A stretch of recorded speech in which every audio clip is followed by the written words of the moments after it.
Okay, so hello everybody, wherever you are from around the world tuning into today's webinar. My name's Casper Bartington. I work at APM as our education manager. I'm really pleased in these times to be delivering another one of APM's free webinar series at lunchtime UK time at least. Today's session is going to be dealing with diversity, and we're going to be looking at the importance of diversity in project teams. Not just when life gets back to something approaching normal, but right now, why not right now? We've assembled a fantastic panel of experts today, and Christina Brooks is going to be acting as chair today, so I've got the easy job. Christina, if you can introduce yourself and the rest of the panel, I look forward to a great discussion. I'll close it at the end, and we'll have those 2 or 3 slides rolling at the very end as well. So questions will be available via the box, and I'll leave it to the panel to decide when they want to take those questions. So Christina, over to you.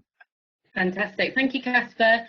Morning, everybody. Thanks for joining us. I'm Christina Brooks, co-founder and CEO of Rubik. We're an executive search firm, and we really place inclusion at the heart of our service. We are a social enterprise pending B Corp status, and the reason why we kind of came about, we saw a gap in the market to disrupt current search methodology and really hone in on looking at broader diversity beyond current conversations outside of gender. So it's really we're really proud to be a part of the conversation today and to discuss the vital importance of accelerating diverse project teams post-COVID-19. So I'm joined by an exceptional panel here this morning. And if you could just introduce yourselves, starting with Suresh, that would be fantastic. Thank you, guys. Good morning, everyone. Good morning from New York. My name is Suresh Raj. I am the Chief Marketing and Business Development Officer for an organization called Vision 7. We're in the marketing communications industry. And if you consider everything from advertising to public relations to social media, digital platforms, performance marketing, that's the portfolio of companies I look after. So there are about 13 companies for which I sort of drive marketing and business development for, which, as you can expect, involves a lot of project management across people, skills, talent, skill set, resource planning, time zones, the cultural sort of nuances, etc. But look forward to this conversation today. Thank you for having me. Thank you, Suresh. Vijay? Yeah, good morning, everybody, or good afternoon. I'm really pleased to be here. So I'm Vijay. I'm an APM member and a chartered project professional. So I'm a management consultant by background. I've worked with a number of firms, UC, PA Consulting. My interest is really, I've been working with Casper and some other members of the panel for a little while now on understanding how we can bring more diversity into the project profession. I think it's an important issue, given the challenges we face in the world, not just COVID-19, but I think it's important that we have diverse project teams with diverse thinking that give us the best chance of coming up with creative solutions to really complex problems. Thank you, Vijay. Hi there, Roianne. Hello. Hi, Christina. Hi, everyone. So my name's Roianne Nedd. I'm Global Inclusion and Diversity Lead at Oliver Wyman. And I was just really interested in speaking on this panel because I have a project management background, and I just remembered my first experience of being diverse on a project team was when I went for my qualification. So going to a residential course and being the only black woman doing project management really brought home to me that I was stepping into a profession where I wouldn't see many people that looked like me. So really excited to share some of my insights and experiences. Thank you, Roianne, and we're looking forward to that. And Paul, thank you for joining us this morning. Thanks, Christina. Hello, everyone. My name's Paul. I am these days a non-executive director in a variety of organisations that range from Guy's and St Thomas's NHS Trust, which is one of the big hospitals, teaching hospitals here in London, the one that we're perhaps best known for recently for treating our Prime Minister Boris Johnson when he fell ill with COVID-19. Also a non-exec director in the university space as well. Do some work on diversity and inclusion across a number of industries, including football, where I'm advisor to the Premier League here in the UK. And historically, for 16 years, I was a partner at PricewaterhouseCoopers, PwC. I was a board member in the UK and also in Africa. So I've kind of been around the block a bit on diversity and used to have board level responsibility for it for PwC in the UK. So great to be involved in the panel, and thanks to APM for inviting me today. Great. So just with regard to the structure of our discussion over the next 45 minutes or so, to help allocate time, we're going to break it down into 3 subject matter areas. So firstly, if we could look at the diverse project team, pre-COVID-19, diverse project management in its entirety as an industry. What did that look like pre-pandemic? If we then go on to look at how the industry has changed as a result of what's happening in our current climate. And then finally, we will look at how we can utilize diverse project teams to really accelerate recovery at pace and scale. So if I could pose the first question to Paul, and sorry, to our members who have joined and attendees, we will run each session at approximately 15 minutes and allow for questions. So please pose any questions you could have to our select panel member, and we will do our best to get your question answered. So Paul, through your experience, over 30 years of industry experience across both private and public sector, you have seen crisis at a global scale. So 9/11, you have seen the financial crisis in 2008. Can you draw any similarities from those times to what's currently happening across the business community now? Well, you're making me feel old, so thanks for that. Yeah, I mean, I think there were, someone said yesterday in a meeting I was in, never let a good crisis go to waste, and boy, we've got a big one here. I mean, I think there are things to learn from the disruption, and perhaps the first thing to learn is that at the time of those huge events like 9/11 and like the financial crisis, I think we both, I think in both cases we felt things would never be the same again. And I guess, while that was true to some degree, a lot of things did go back to being the same again. And in relation to diversity, I guess in my sort of 17 years of working on diversity, I've seen quite a bit of progress, but it's been stop-start. And often just when you think there's a kind of new dawn about to start, then things do tend to go backwards. So I think we need to learn from those past crises, that these crises pass, but only through effort, and that we can't bake in what happened before the crisis, because there's a risk that things flip back. And I think we've all worked in organisations where there needs to be some redundancies, and the people who go are kind of more female than male, more black and brown than white, and organisations have to be very careful at these crisis moments so they don't forget diversity and inclusion, and they need to be keeping their best people, not what to them might seem the obvious candidate. So let's learn from the past, not forget that we'll get out of it, but also let's not take for granted the progress we've made. Great, thank you, Paul. And Suresh, I mean, building on what Paul has said, I mean, how have you seen things play out in your industry in this current climate? To be honest, it's been very difficult to actually monitor this, obviously, because teams have moved to a virtual platform. There is no in-person interaction as much anymore. But when we look at how resource planning has sort of been affected as part of COVID-19, I have to say the marketing communications industry has actually come up leaps and bounds, right? So when I started, I remember the first day of my very first job, I was sitting in the team meeting, and I was the only person of color in that room. Today, fast forward 20-something years, it's certainly much more improved. I personally don't think people are being affected as a result of their backgrounds at the moment in terms of COVID-19, but certainly all the positions of quote-unquote power, so senior leadership, etc., are still a complete lack of diversity at that level. I personally think that we are still struggling on a sort of diversity angle as we go through COVID-19 and how we actually restructure our teams. The industry hasn't really pinpointed people of colour for reasons for furloughs, etc. But it is certainly lacking that bench because we've never had enough people to start with anyway. Okay, thank you, Suresh.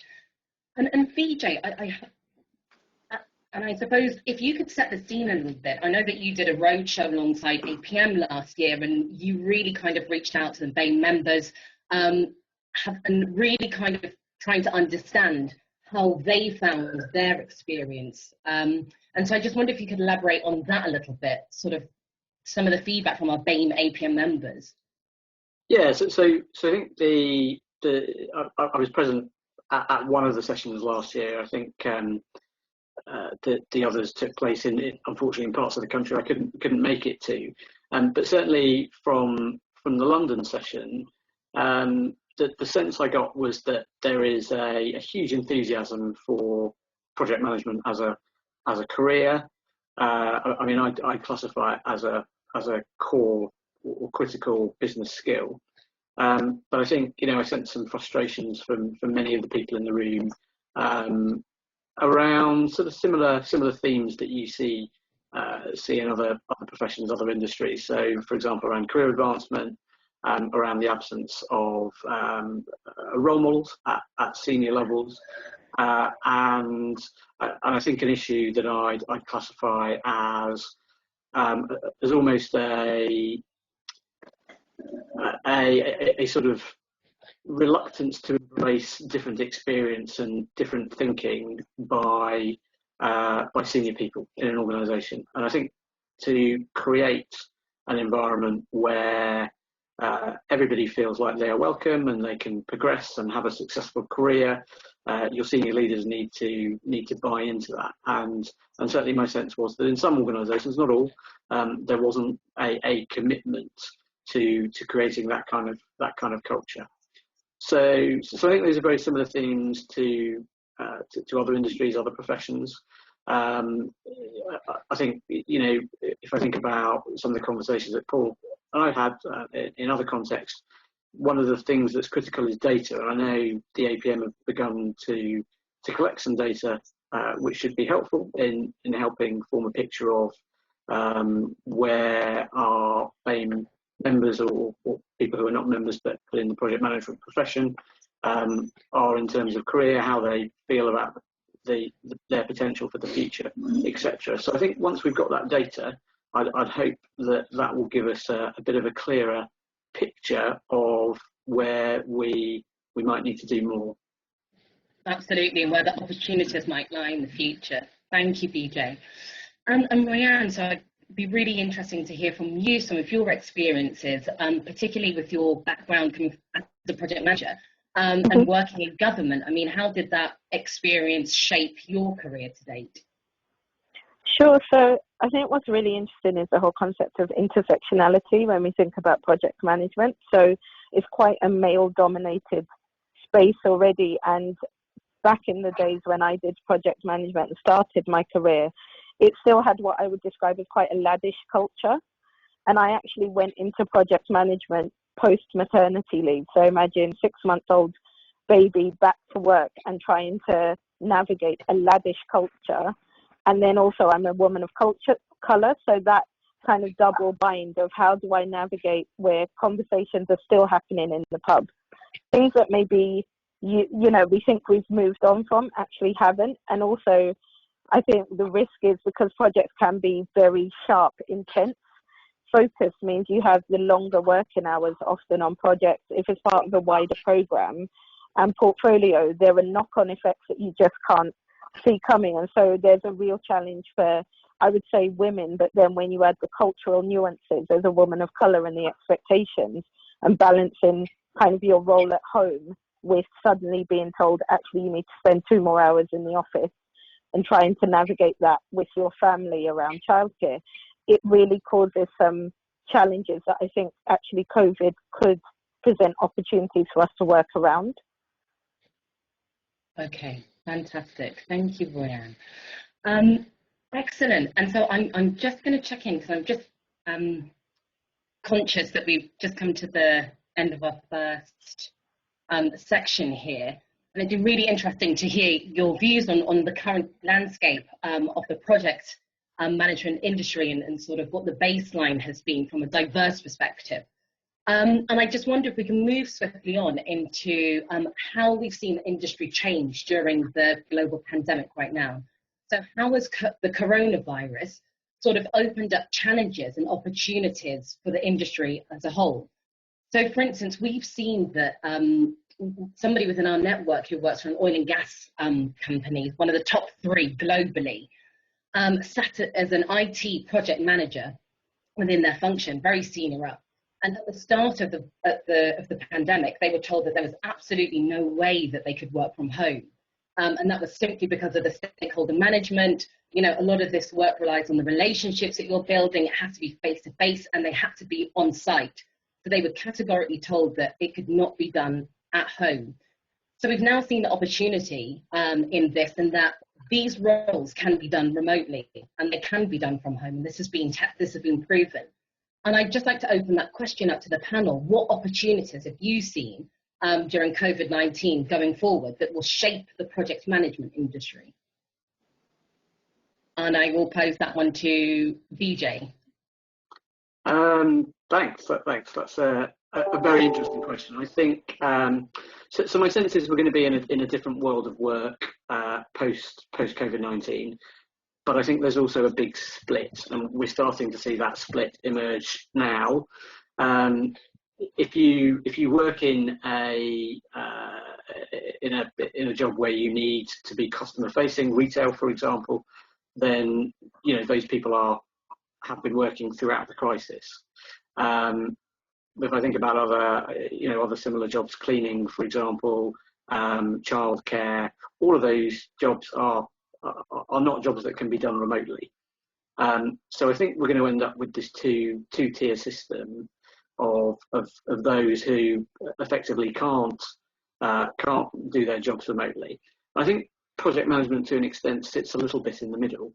I think your story, Christina, about your oil and gas client was interesting in that, my sense is the biggest barrier to home working for lots of people has actually been not the technology, but more about the trust that their employers put in them to actually do a good job while they're working from home.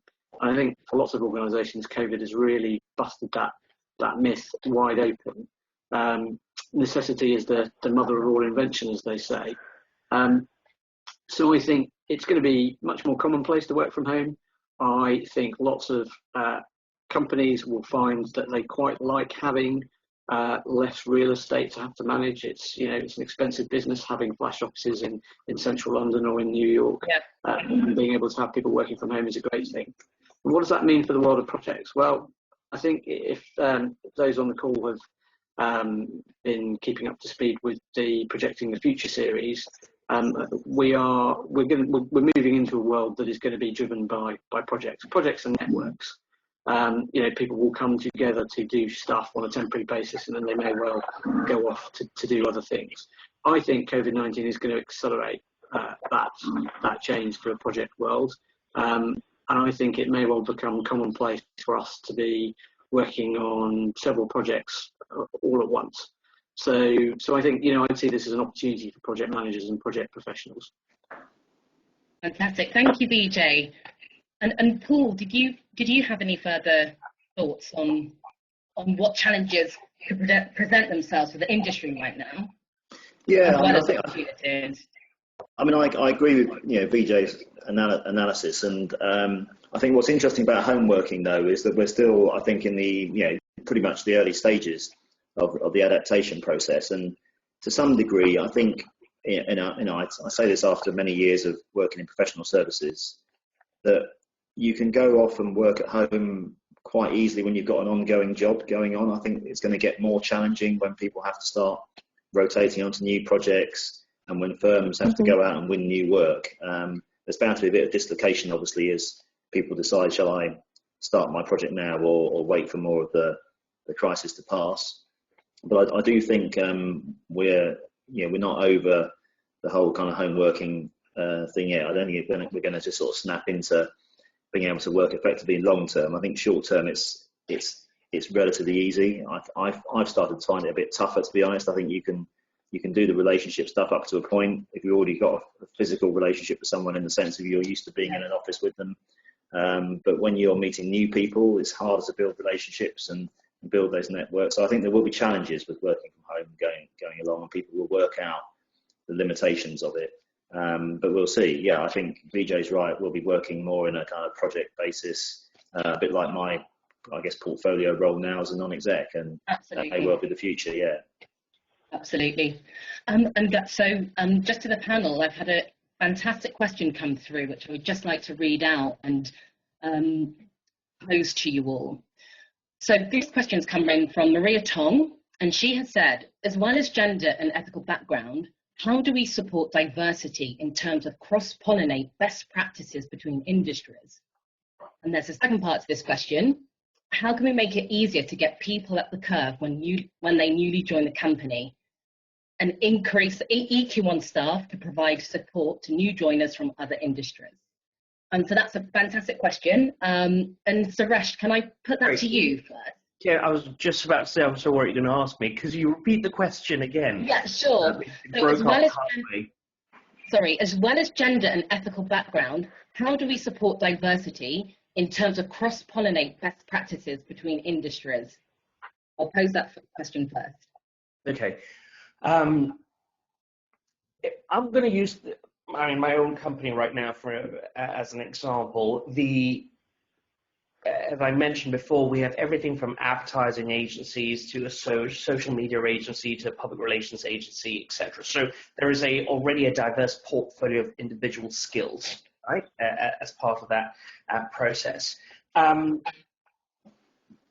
I personally think actually it's the job of the project manager. So I tend to lead a lot of global pitches, and part of that has come through my own experience of life, my own skill set. So for context, I was born and brought up in Malaysia.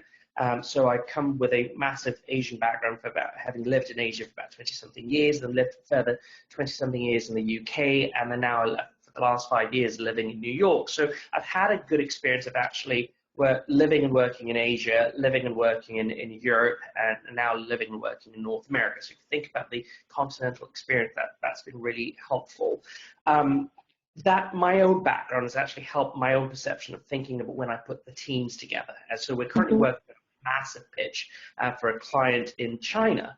And what's interesting is actually the Western way of thinking and how they approach a brief is very different from what the Chinese client's expectations are.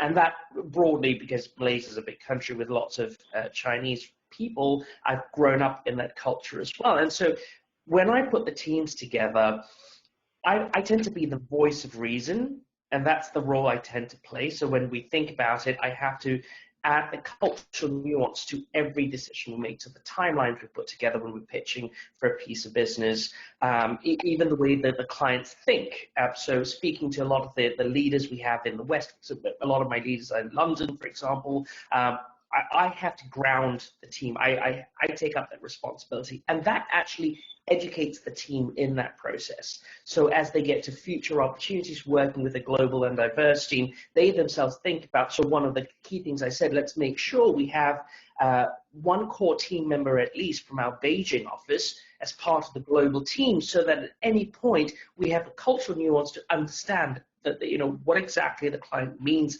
by their ask. How do we think about that problem? Do we have the right representation across skill set, individuals, especially as the brief covers 16 countries, right? So this one global brief covers 16 countries, so you need to have somebody who understands all those differences. And I think the job of the project manager is, how do you build a team that actually has this cultural sort of sensitivity at its heart? Because you have to think about how you involve other people, because it's so global and so diverse. Fantastic. Thank you, Suresh. Thank you, Suresh. And Roianne, I'd like to pull you in on this one, because I think there's something here around the sponsorship and mentoring programs as well. We all, you and I discuss this quite a lot in terms of that cross-industry upskilling. and improving your skill set and learning from others that sit outside of your organization, and how you can draw from the experience of others, and perhaps you can share what you've done in that space. Sure. So even this morning, I listened to a podcast that said leadership is a responsibility, not a position. And I think that really resonated with me, because the great leaders, the great program managers, the great project managers are able to actually take the responsibility of how their people show up. Because when you're comfortable, when you feel like you belong, you're more likely to bring that best energy to the team.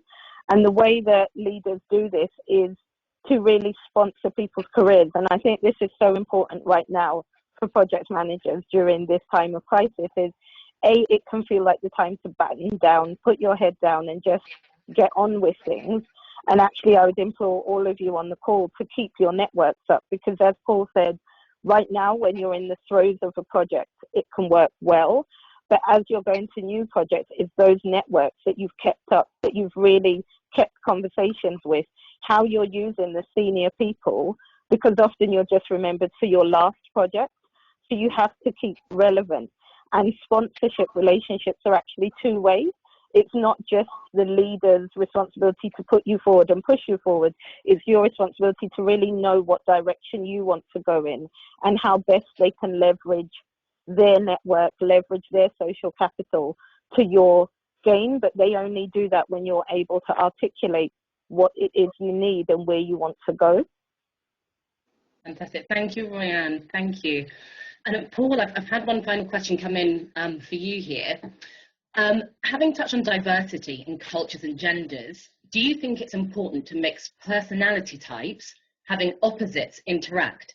And how do you manage conflict with limited face-to-face interactions and avoid email wars?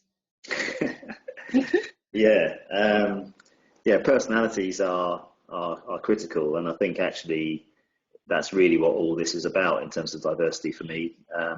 It's about finding the right mix of personality types. I think you see that, if you're doing something like Myers-Briggs and you're seeing or any other similar type indicator where you're working out what different types of people there are, getting a good range of people is important. So if all your people are the same Myers-Briggs type, you've got introverted, analytical people everywhere, then it's great if you need to get some detailed work done, but it's not very good for the kind of big picture. So yeah, personality is really fundamental.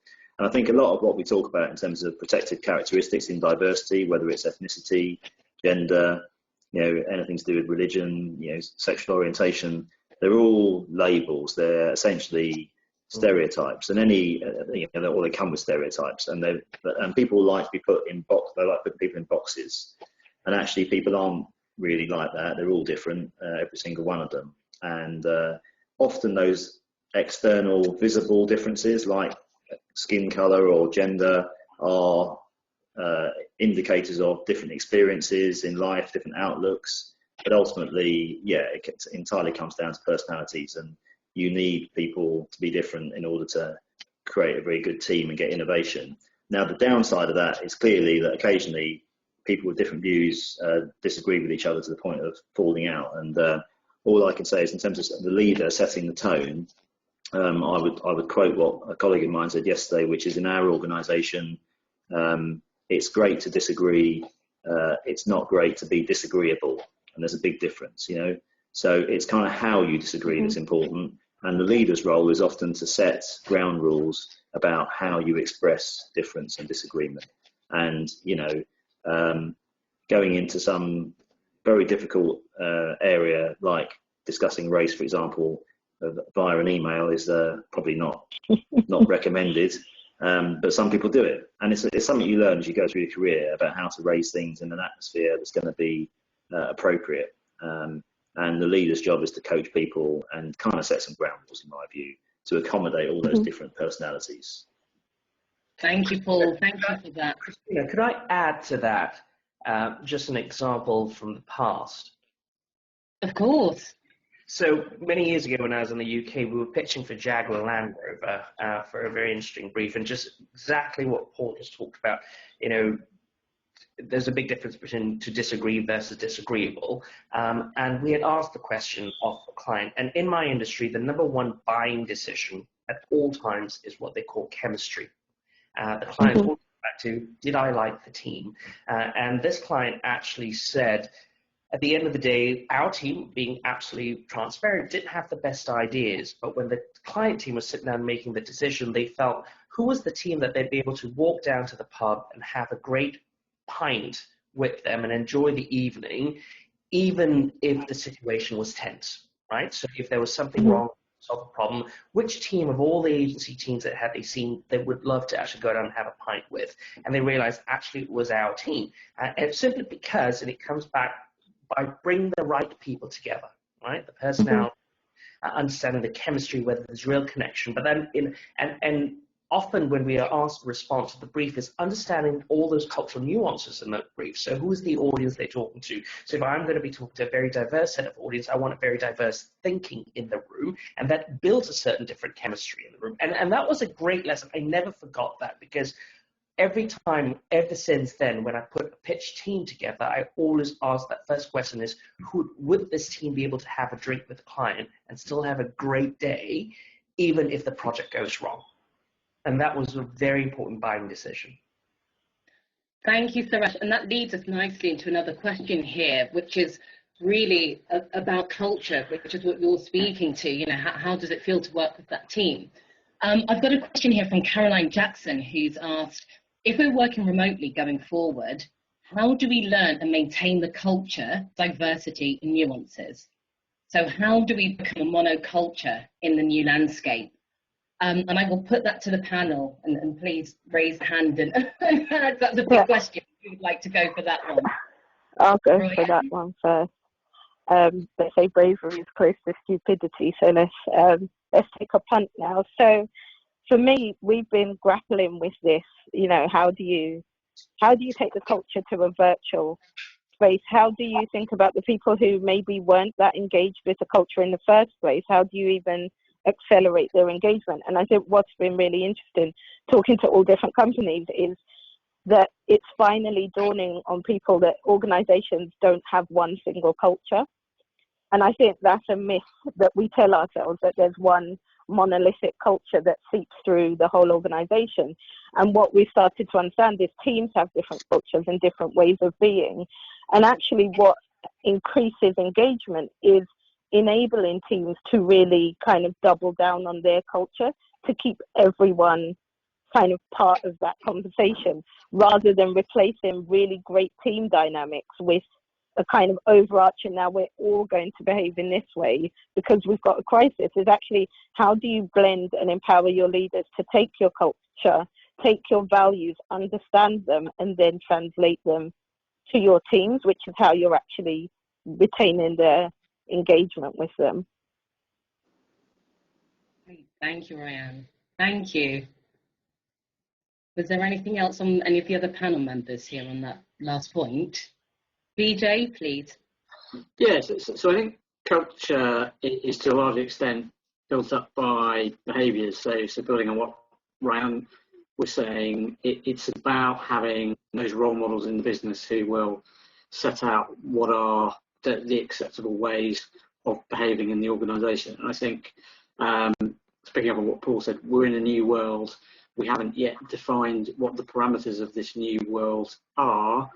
And I think, you know, in the absence of, so my go-to team building activity might be to take everybody down to the pub for a drink, which perhaps is not always the most inclusive activity, but, you know, in the absence of being able to do things face to face, how do we establish a rapport? How do we keep people in a sort of space where they're feeling able to contribute? And I think if I've seen, so some of the more innovative things I've seen, for example, are, you know, sort of virtual drinks or virtual team meals, or, you know, sort of almost substituting the sort of standard activities that you might do in a workplace to bring people together, but doing it via Zoom or via Teams or whichever particular technology platform your company happens to use. I think it's about being adaptable and being innovative, and you know, adaptation and innovation never stops. Fantastic. And can I just go back to one point I wanted to make around this whole concept of working from home? Right now, we're not working from home. We're in a crisis trying to continue working, because I think further down when schools reopen, you know, as a parent, actually the way I can work when my children aren't in the house is very different to how I can work and engage. And I think that's also that transitional piece is right now we're figuring out a very strange set of dynamics, which means it can be hard to socialize even virtually when you've pretty much ignored your children for 8 hours and they're outside the office door. So there's also that dynamic of there's going to be another piece we have to do, which is when schools reopen, but maybe we're still working at home, is that creates a whole different culture as well. Absolutely, Roianne. No, that's a really, really great point that you've just raised there. Thank you for that. And I would really like to move on to our final point, really, so that we can spend a good amount of time on this, because this is the crunch time of it, of really going away, of really helping our members here and our participants walk away with a toolkit and really understand, get behind how we will actually accelerate the recovery and ensure there's better inclusion and opportunity for diverse project managers going forward. How will we actually do this?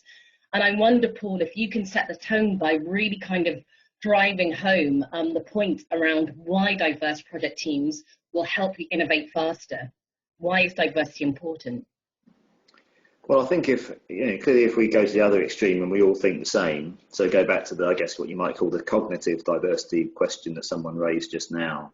If everyone thinks the same, or if we think differently but we don't actually have the courage to speak up and say anything, which is more or less the same as everyone thinking the same in terms of its effect, then we don't get that diversity of input that enables us to sort of put things into the mix and then come out with something different. I mean, I've been struck as my career developed. I mean, I think before I did my MBA, if I did Myers-Briggs, I'd come out as an introvert, but gradually over time I kind of moved across the spectrum and sort of came out as an extrovert, I guess.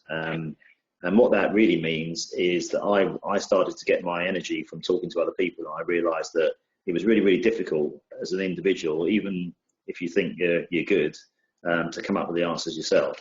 And when you include other people and ask them for their opinions, then you start to come up with something that none of the individuals in the room would have thought of themselves. And that's an experience that I'm sure we've all had. Well, if you work in a good organisation, you've had it. I can think of some partners in my old firm who didn't always do it quite as well.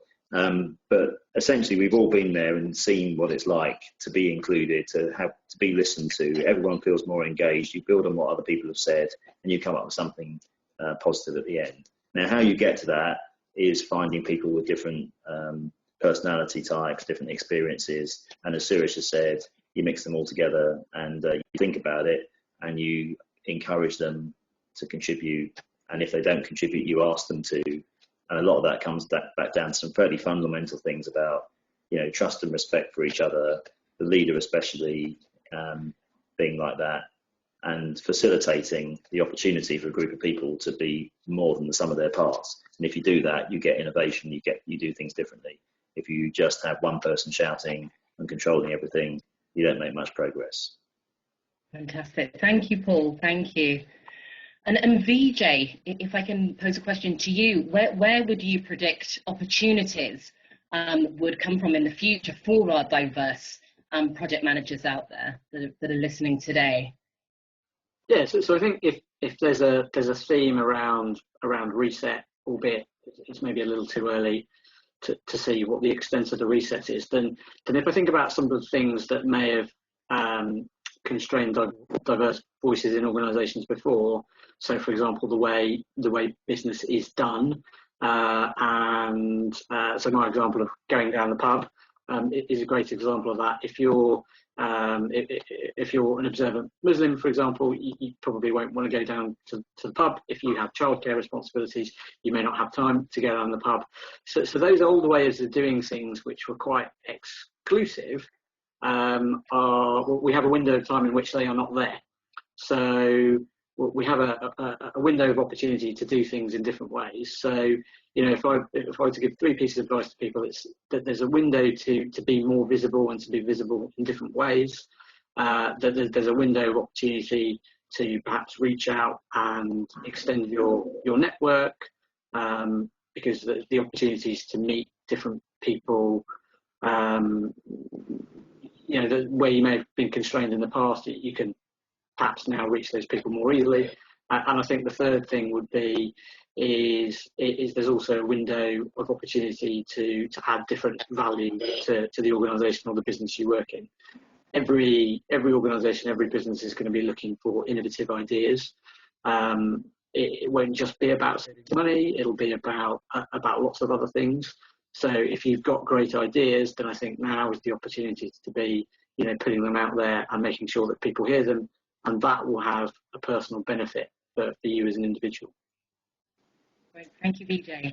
And Suresh, so if I can ask you, so what advice would you have for senior project leaders here who are charged with assembling teams, and they're trying to increase diversity, but they don't really have the networks within diverse communities? What advice would you give them as a source of finding that diversity in the market? And again, I can really only speak from my industry, and that's a tough question, I'll be honest with you, because across senior leadership, there lacks an incredible amount of diversity. I mean, I'm presenting to another panel next week, and I just looked at for example, in the PR industry in the UK, of the top 200 something, they put a power book together every year. Of the 200 something people they got into the power book, about 3% were diverse, and that includes people of color, ethnicity, as well as gender. So in itself, the leadership structure is already a problem because we just don't have enough. The only way I can say is I have learned by reaching out, right? By looking at what's happening in industry, even if it's not somebody from my industry, I reach out and try to build a relationship so that I can actually get a different point of view from somebody else who's walked the path before. And it's not easy. In my line of work, I'm creating the path for myself because I don't actually have a leader that I've looked up to growing up, because I never had a person of color, for example, in the role that I currently lead. So it's not particularly easy, but I have to say I think the onus is on that individual, on the junior individual that's looking upwards. Find those connections, build those relationships, go out of your comfort zone.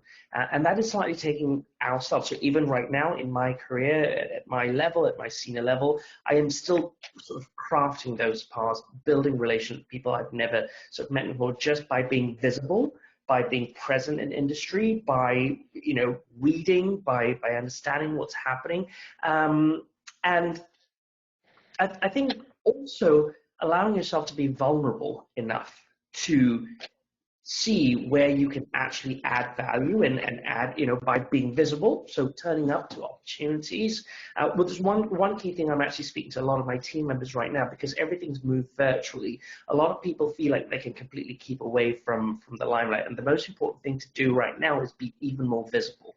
And by being more visible, you actually tend to get the cream of the crop, really, in terms of projects and opportunities, because people think, you're present, you're available, you're really enthusiastic.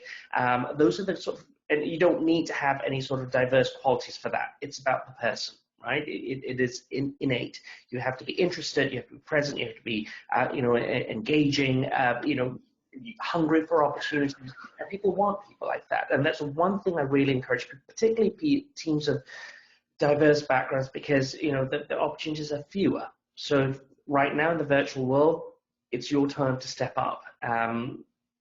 That's my experience. Absolutely, thank you, Suresh. And I suppose the one thing that I would add to that is really diversifying your supply chain as well, to increase that diversity within your team. So really looking at partners that are just as committed and dedicated to increasing diversity within your organisation. And Roianne, and I think that also this is something which you look at Oliver Wyman, in terms of entry level into organisations. We've had a really interesting question come in based on this. So it says age diversity may be compromised due to the lack of recruitment for graduate and apprenticeship schemes in the current climate. But how is this going to impact companies in the long term? And Roianne, are you able to talk to a little bit about what you're doing right now? Yeah, sure. So we are looking at our internship schemes globally. We're taking steps to make sure that we still have that age diversity coming in. I mean, as a company, it's almost like our lifeblood to have fresh, young consultants in. It's really important for us because we run a kind of apprenticeship model where you learn on the job. So we're teaching the next generation. We're looking at age diversity as well from a broader context. So we're very clear about our social impact as well and how we can also ramp up activity using our social impact work to work with different and more diverse groups and technically smaller groups, and starting to think about more exciting ways about where you reach further than the universities actually, and you reach into schools and you use social impact as the hook and the conversation starter to introduce young people to your organization, to the industry, because again, actually a bit like project management consultancy isn't something you kind of wake up when you're 6 and say, I want to be a management consultant, yay, and try to figure it out. It's just not something that's clear. So we're thinking about how do we reach beyond the obvious to build a pipeline of that future kind of age diversity, and then also making sure that it's not just about bringing people in, it's also how do you make sure the experience is good for them once they come in. So we're ramping up our work around intergenerational working, and how do you manage multi-generational teams, and how do you empower people to have voices even if culturally they believe, you know, respect your elders, be quiet, and all of those things. How do we move beyond that so we can have really effective teams from across the generations? That's fantastic. Thank you, Roianne. And Vijay, a question to you. So with the economy, you know, in the state that it is right now, and budgets being stripped back, particularly across government, right now, where we'll see an effect, an impact across project management, where perhaps, you know, where roles were, where people previously had long-standing contracts in certain departments, they're being taken away. What are the other opportunities that will be presented in this market where organizations are, you know, thinking about not having headcount in the organization? So hiring's gone on ice. They aren't bringing in as many senior leaders into the business. What will happen to project management as on a whole? Gosh, if I only had a crystal ball. I think it's a really interesting question. I don't just think the impact of this will affect project management. This will cover a lot of professions, a lot of jobs. My sense is that we probably are moving towards more of a project and a network economy. I think I mentioned that earlier. So what does that mean? It means that we will work more in projects and we'll work more in networks of people. So we'll come together for more discrete pieces of work. And I think in that world, project managers are even more important because they are the glue that binds those networks and those teams together.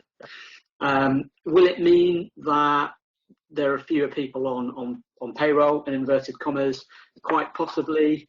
I mean, I think government has for a long time been moving towards a model where it was trying to have fewer people on payroll anyway. I suspect in the current crisis, it's not going to be sensible for them to reduce numbers hugely. I wouldn't want to worry anybody who's a civil servant on the call. I'm certainly not suggesting there's going to be a mass redundancy program, but I do think, you know, we might see in the future a much more flexible model of work where people are not employed. It's, you know, they're tending to work more on contracts and possibly more than one contract at a time. That would be my sense. But I think lots of opportunities for project managers. Great, thank you, Vijay. And thank you to the panel. And I think that that's a perfect note to end on there, Vijay. And I think that what we're also seeing as Rubik as a business in having conversations with our clients right now, They are looking at more transformation right now, so it is increasing a different kind of opportunity for project managers than they were previously involved in. So there's less BAU and really kind of looking at the more transformational change projects coming. So that should be, you know, good news kind of to take away from this. And I think that also, I think a really interesting point that we touched on earlier was a cross-industry skill set around sponsoring and mentorship. Really kind of building out your network is going to be key over the next coming months. Looking at the landscape post COVID-19, how are you kind of setting yourself up in the best position to be one of those project managers staffed on one of the more interesting roles? So again, if that's something that you'd be keen to find out more about, please do get in touch with any of us on the panel today via LinkedIn, and we'd be more than happy to answer your questions. And I think with that, I will hand back over to Casper. Thank you very much. Okay, Christina, thanks very much, and thanks to all panel members for a really fascinating discussion.